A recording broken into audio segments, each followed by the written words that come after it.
E entre os brasileiros que sofreram com o regime militar, até hoje, os índios nunca tinham sido citados. Mas tribos inteiras foram obrigadas a deixar as terras em que viviam. Foram exterminadas.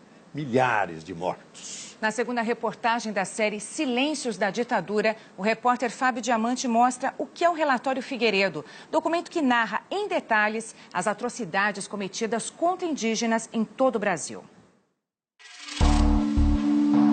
Torturados, assassinados, expulsos de suas terras. Não podia falar a nossa cultura, né? Se nós conversarmos da cultura, eles já aprendi, coisa, não pode falar isso, aquilo, coisa. O senhor chegou a ser preso? Eu cheguei a ser preso.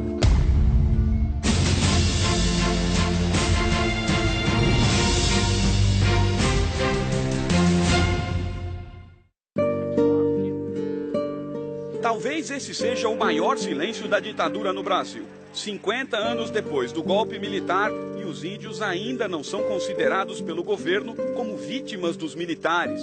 O impressionante é que não faltam provas disso, muitas ainda vivas. É o caso de seu Euclides, índio Krenak de 104 anos. Ele é o mais velho da tribo, que vive perto da cidade de Resplendor, em Minas Gerais. Os índios eram inocentes, sabe? Não sabia nada, nada mesmo. Aí só pescava beira do rio, coisa, acendendo fogo em cima da pedra, tudo isso, tudo. Posava em cima das pedras, tudo. Aí outros somos, eles foram judiados, cadê os brancos? E quem judiava era o órgão criado para proteger. O Serviço de Proteção ao Índio, o SPI, montou nas mãos dos militares uma operação de extermínio. Essa imagem é de um desfile do SPI que mostrava sem nenhum constrangimento suas técnicas de tortura. O velho Krenak lembra da chegada dos militares à tribo. Chegaram e esparramou, coisa, prendia. Ele foi preso e torturado.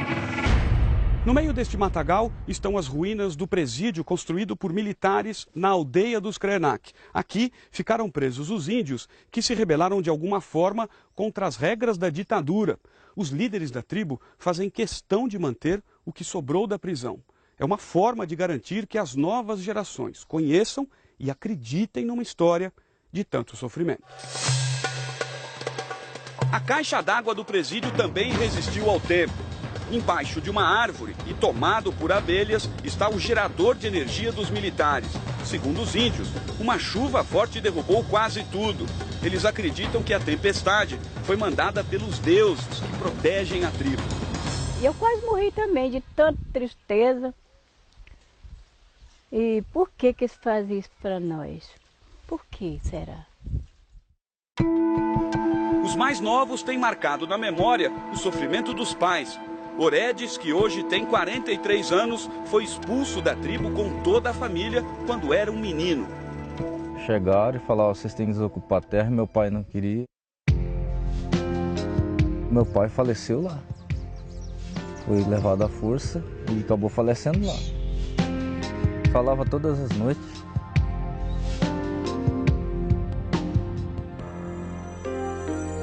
Ainda dói, né?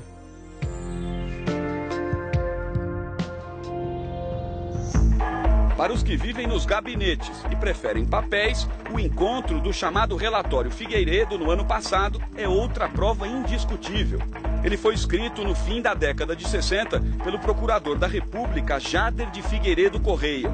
Na verdade, quando se pensa nos milhares de quilômetros que ele percorreu, muito disso, ou a maioria disso, foi adentrando a mata, foi andando com mateiro, foi abrindo picada a facão. O autor morreu num acidente de ônibus em 1976, acreditando que seu trabalho tinha se perdido num incêndio.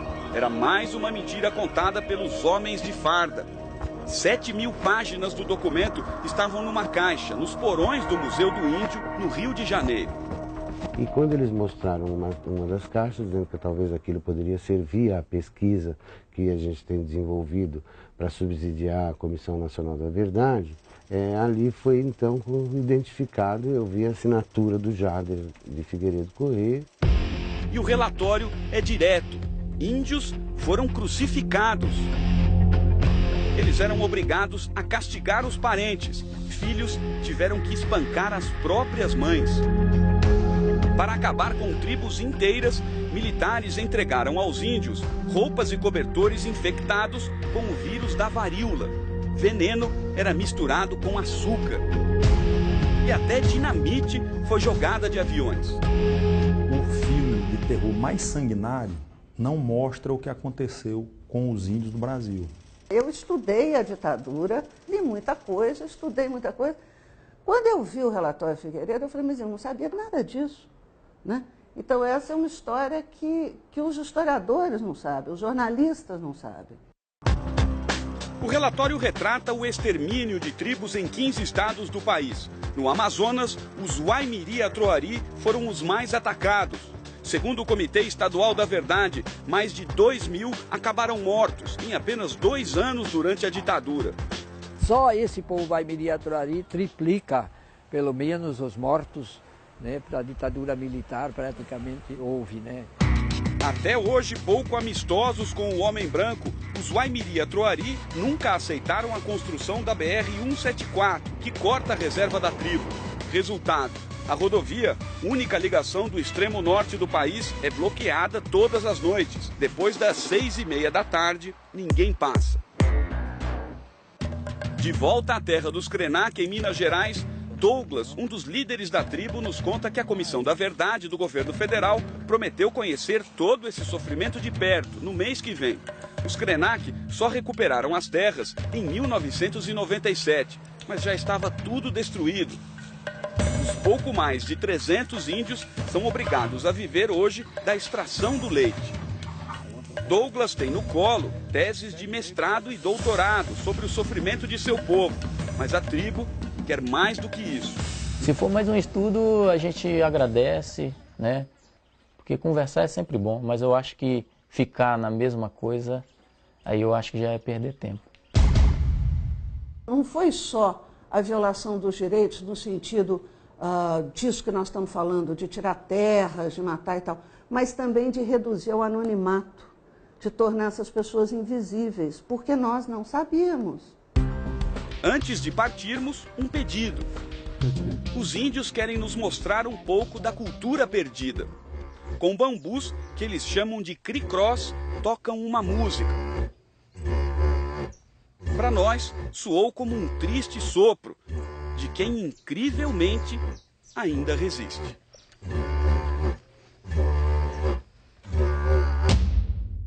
Amanhã você vai conhecer a história do monstro do Triângulo Mineiro, o bode expiatório dos militares em Minas Gerais. Orlando Sabino passou a vida inteira num manicômio, condenado por crimes cometidos pela ditadura.